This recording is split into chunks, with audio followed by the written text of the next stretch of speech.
Hello and welcome to TEDCast, the show that explores the topics that are on team leaders' minds. We aim to help team engagement and development as part of your continuous improvement culture. In today's TEDCast, we're going to be focusing on that topic of continuous improvement and how TED can help you embed continuous improvement practice as part of your teamwork. Enjoy.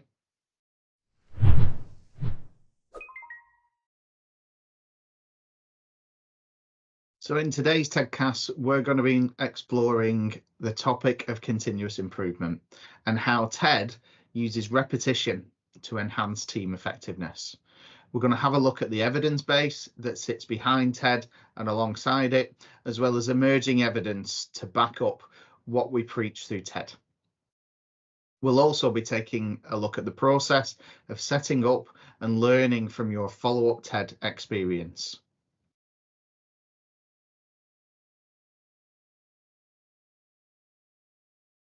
So firstly, it's important to make it clear that TED is not intended to be a one-off intervention.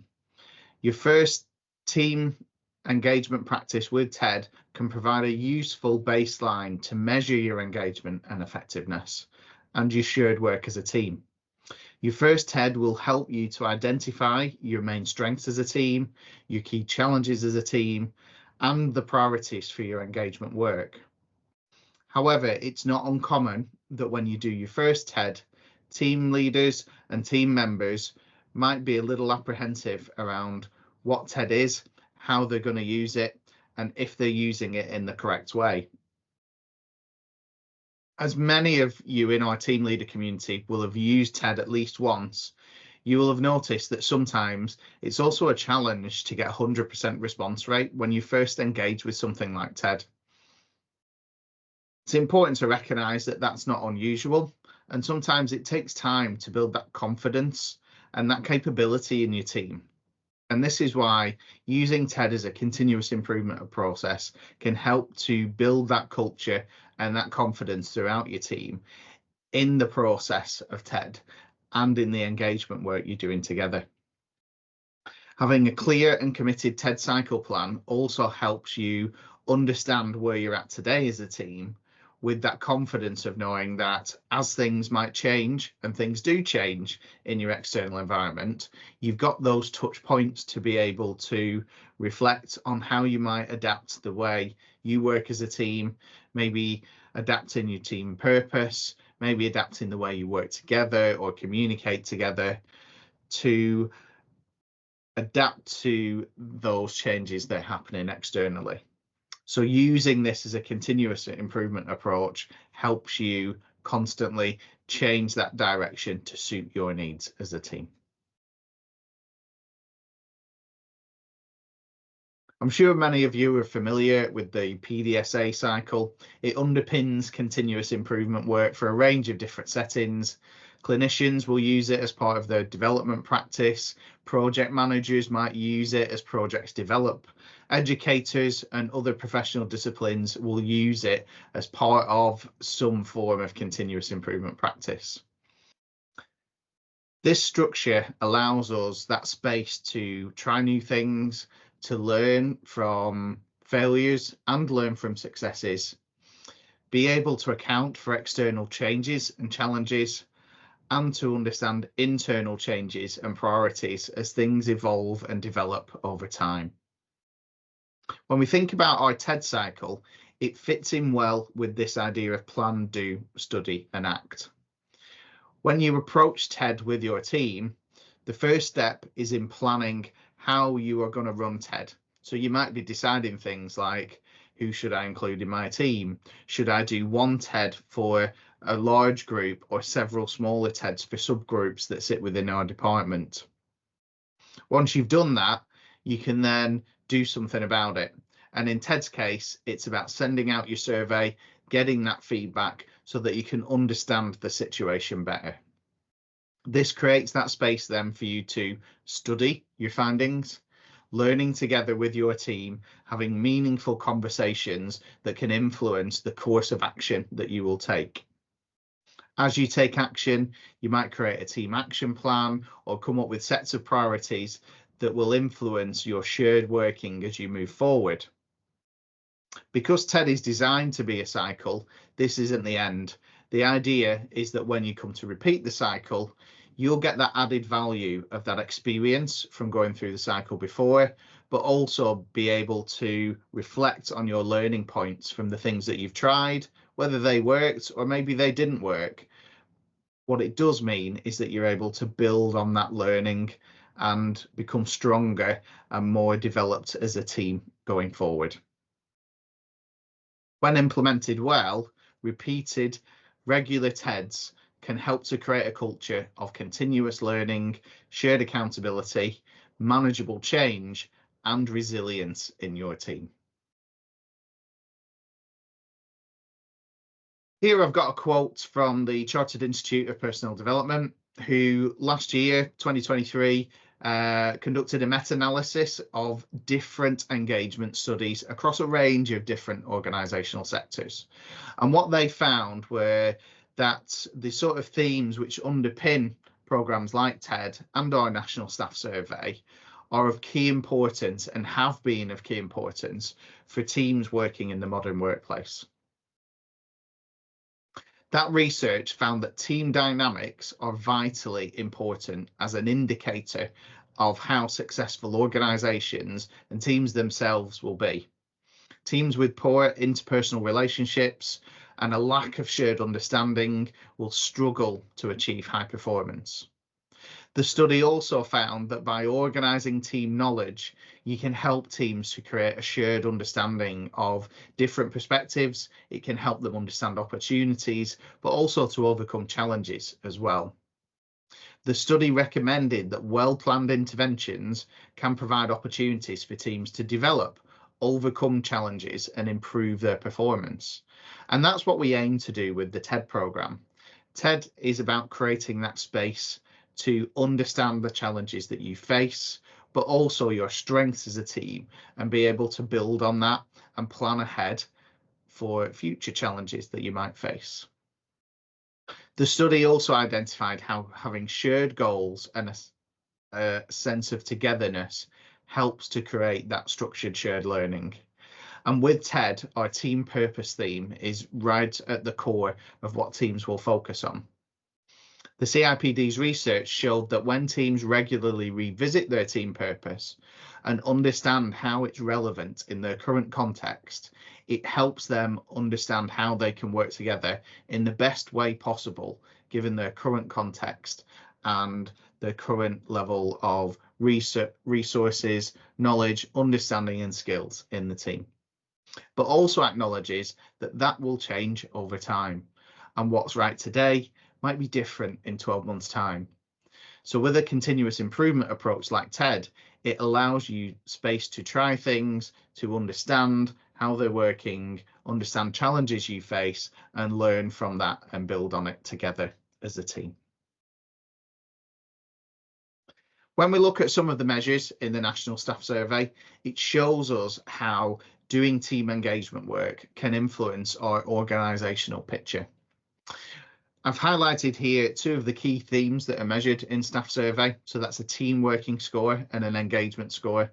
And absolutely, more teams doing TED will influence that for us as an organisation.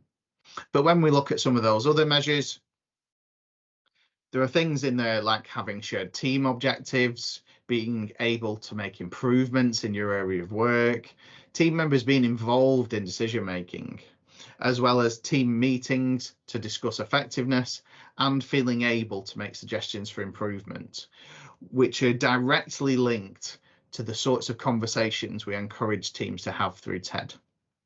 By repeating the TED process regularly, it means that these sorts of things become part of your team's culture.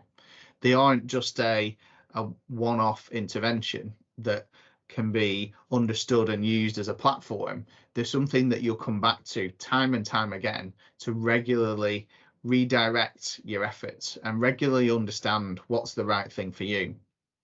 We're at Lancs Teaching Hospitals, we've seen this have an impact on our staff survey results, is as more and more teams have started to use TED, we've seen that teams feel recognised, team members feel able to influence how they work together, but also feel comfortable raising concerns and that they are listened to from others within their team. So this is how we aim to tackle engagement as an organisation. Through TED, we can make a difference by helping every team play their part across the trust. So next, I'd like to look at the follow-up TED process.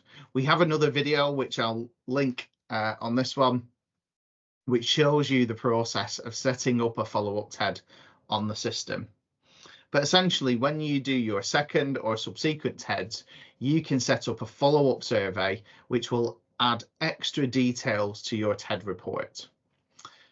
On the example we can see on our slide, there's an extra column of data which shows results from your previous survey results, so that you and your team are able to compare where you are now with where you were last time you engaged with TED. This can help add richness to your TED conversations. It can help aid your understanding around the impact of the actions that you've taken, and to help to build confidence that you're on the right direction. Even if elements of your results decline over time, it can help you understand that as a team and highlight it as an area that you may want to focus on to ensure that decline doesn't continue. The follow-up TED process helps you build on the experience of previous TED surveys, but then be able to evidence the work that you've done and create that space to celebrate achievements together. To support you in using follow-up TEDs, we've created some guides to help you. If you go into the TED platform, into the toolkit search feature and search for follow-up, you'll get a 3-page guide on how to set up and use your follow-up TED effectively. We've also got a useful video, which I'll link in the notes to this video, but this will provide you with a step-by-step walkthrough, highlight the key benefits to talk to your team about, and it gives you a frequently asked questions resource for you as team leaders. Of course, there are challenges, and in our community event, we discuss some of the challenges which may be barriers to you engaging with TED for a second time. Suggestions that came out from the community were around that feeling of survey fatigue if you do too many surveys. And this is definitely very relevant to many teams. We have an awful lot of surveys, especially in the NHS. And when you present TED to a team or you ask a team to do TED, often a challenge can be, how is this different from other surveys which we do? One way that you can do this is to really highlight how TED is something that you can take control of. It's something which is specific to your team. And as a team, you're in control of how you use it, when you use it, how long the survey lasts for, and what that action plan looks like. So whereas in contrast to other things like the National Staff Survey, which is externally controlled, you are in complete control of how and when you use it. Whilst those other surveys have key benefits, such as the National Staff Survey, helps team members feed into that organisational picture and influence that organisational work that we do, TED provides that next level of analysis, and that specific level of analysis about your specific team. And what that can do is help you understand what your part is in that picture. So how your team contributes to the organisation's culture and performance overall. Other challenges that we identified were that sometimes change and uncertainty might be a reason that you're putting off TED. Often team leaders will say to me that they'd like to run their repeat TED, but things may have declined since last time because they're going through a significant change, or something's happened which means there's uncertainty on the horizon. I'll always challenge that perception because, in my view, it's more important to understand your team's engagement when you are going through those times of change and uncertainty. Remember, it's okay if your results decline from one TED to another. Most of the time they won't do, because you're taking ownership of engagement and you're working on it together as a team. But sometimes there are things that are outside of your control which will cause a decline in some areas, but it's not a reason not to do a follow-up TED. If anything, it's more of a reason to follow up and understand how that change is impacted on your team. When you do this, you can begin to understand how you can support each other as you go through a challenge. And as from those declining measures, you can start to ask the questions around, why have these factors declined? What is it that we can do that can help us address that balance, or make sure that it doesn't decline further as we navigate what might be a challenging situation? Sometimes a barrier to doing your follow-up TED might be that you haven't as much time as you had that first time you did it. Often time is a big challenge for teams that are doing TED, and when we present it to new teams especially, the idea of creating time and space to have an engagement discussion can be really tricky. What I would say is, if you're coming up to a follow-up TED and you can't give it the time you did to your first one, think about how you can adapt it to meet your current situations. I've seen some really innovative things that different teams have done to embed TED into their existing team meetings. Some teams have looked at one theme every day of the week to work through the TED survey gradually.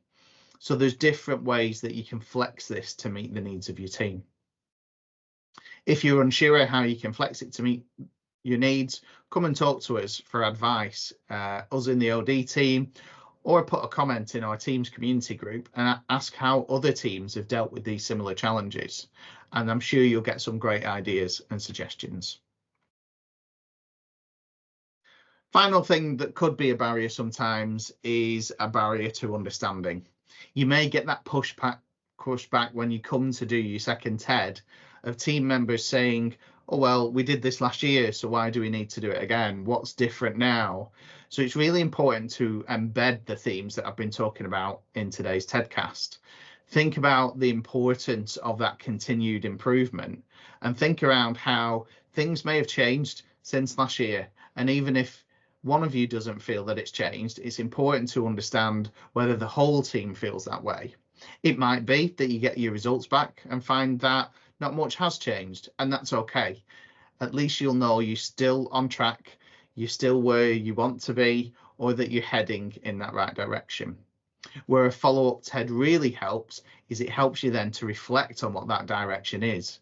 So if you're not heading in a positive or a negative direction, are you okay with that? Some teams might be. Other teams might feel maybe we need to try something different to give ourselves that extra boost and really enhance the way that we work together. So this is how follow-up TEDs can really enhance team performance and really enrich that engagement approach.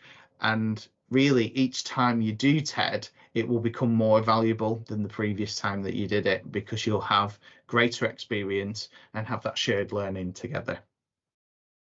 So just to highlight some of the key things you'll see in your follow-up TED report, first off, you get some top level indicators. So this is different than what you'll see on your initial TED survey, but here I can see my current results along the top row and my previous results just underneath, so I can check that direction of travel. Against each of the questions on the survey, I'll have a bar or column down the middle, which shows me my previous results from my previous TED survey. Along the right hand side, I get my new results. So I can at a glance look at my report to see where we're going as a team, what's changed, what might be improving, what's maybe declining, and how can that open up conversations around our direction together as a team. Once you've looked at these indicators, it's a good idea to review your action plans from the previous TED. This can help to add that richness to your conversation, to reflect on the things that you've been doing together, sometimes as a reminder to team members who might not have revisited this for some time. It can help you review whether these actions worked or whether they didn't, whether you could do anything to enhance existing actions, or whether you want to bring in new things for new topics that are emerging from your TED data. So in summary, the key takeaways from this session are that culture change can be achieved through repetition and continuous improvement. And the TED process provides data allowing you to enhance that reflective learning practice and add richness to your team conversation. At an organisation level, we know that the more teams that repeat TED regularly, that enhances our organisational picture. And we've seen that in our evidence from our national staff survey. As we encourage teams to embed this continuous improvement practice, it improves team culture, which in turn improves that organisational culture as we get more and more teams to engage with the process.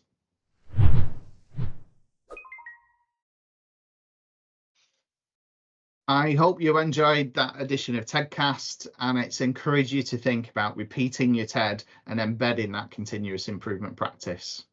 If you've not seen our other TED community events, there are TEDcast episodes to cover those. In recent times, we've talked about how to use TED when time is tight, around how you use TED for action planning, and also how you can deal with difficult feedback that might come through from a TED survey. So if you're interested in that, watch out for the links on this video or post a comment in our community group to join the conversation. Thanks, everyone. We'll see you next time.